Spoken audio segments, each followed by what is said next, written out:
Countries are tracking cruise ship passengers who disembarked before the hantavirus was detected. Philippine President Ferdinand Marcos Jr. mediates a meeting between Cambodia and Thailand as the two countries manage border tensions. DOST Secretary Renato Solidum Jr. is the highest-paid cabinet official in 2025.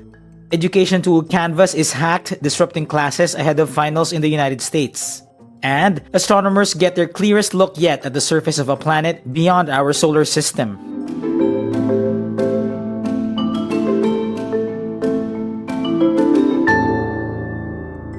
Countries worldwide seek to prevent the spread of the hantavirus after an outbreak on a cruise ship.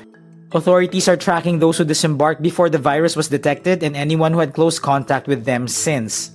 3 people, a Dutch couple and the German national, died in the outbreak on the MV Hondius.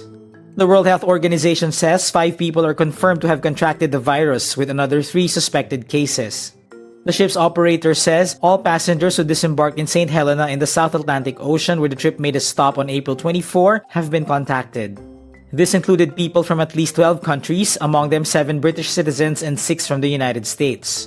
Hantavirus is usually spread by rodents, but in rare cases can be transmitted person to person. 38 Filipino crewmates are on board the ship, but Department of Migrant Workers Secretary Hans Leo Kakdak said Thursday, May 7, the Filipinos have not been infected by the virus. All 38 Filipino crew have reportedly not been afflicted. Okay? Hindi sila nadapuan ng hantavirus.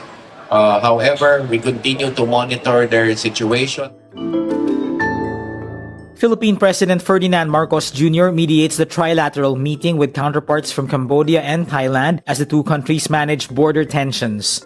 Hostilities blew up at the border between the two countries in July 2025 over a long-standing dispute. Marcos took the role of ASEAN chair in January 2026. He was joined by Cambodian Prime Minister Hun Manet and Thai Prime Minister Anutin Charnvirakul in a brief press conference in Cebu. There were many candid discussions about the border situation between Cambodia and Thailand.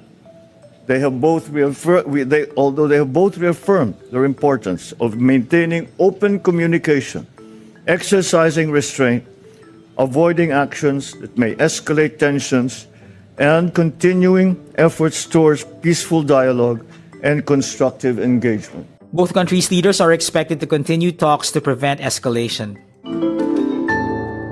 Department of Science and Technology Secretary Renato Solidum Jr. tops the Commission on Audit's 2025 report on salaries and allowances. Solidum is the highest-paid Marcos cabinet official for a second consecutive year, having received a total pay of 6.66 million pesos in 2025. This is 281,000 pesos higher than in 2024.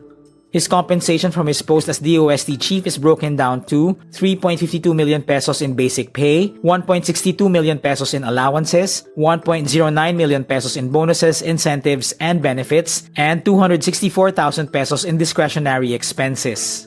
Former Justice Secretary and now Ombudsman Jesus Crispin Remulla ranks second in the list, having received 5.976 million pesos as Justice Chief in 2025. Labor Secretary Bienvenido Laguesma came third with 5.966 million pesos, while Social Welfare Secretary Rex Gatchalian came fourth with 5.494 million pesos. The education tool Canvas is hacked, disrupting classes ahead of finals in the United States. Canvas is used by schools, colleges, and universities for grades and other class materials. Multiple college student newspapers reported Thursday, May 7, the incident blocked students from accessing the app. The Harvard Crimson said Canvas redirected users to a message from hacking group Shiny Hunters. The Daily Pennsylvanian, the student newspaper for the University of Pennsylvania, says Shiny Hunters posted on Penn's Canvas page last week that any university that did not wish to have its data released should contact the group before May 12. Duke University student newspaper The Chronicle, as well as student newspapers from UCLA and the University of Nebraska also reported their institutions were affected. The breach involved usernames, email addresses, student ID numbers, and private messages between users. After a second incident where attackers defaced login pages, parent company Instructure says Canvas and other related sites were placed in maintenance mode. Astronomers get their clearest look yet at the surface of an exoplanet, a planet beyond our solar system, with NASA's James Webb Telescope. Webb gathered data on the exoplanet called LHS 3844b or Quaqua, the word for butterfly in a Costa Rican indigenous language.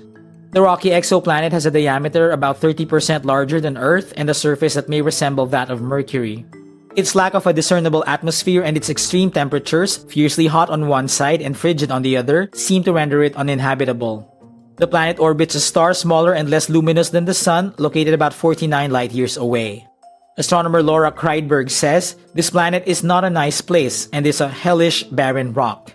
wRap was launched in 2021, became operational in 2022, and has since enabled revolutionary advances in the understanding of exoplanets. And that's today's wrap. I'm JC Gotinga. Thank you for watching. Click the link below for the full story. For more updates, download the Rappler app.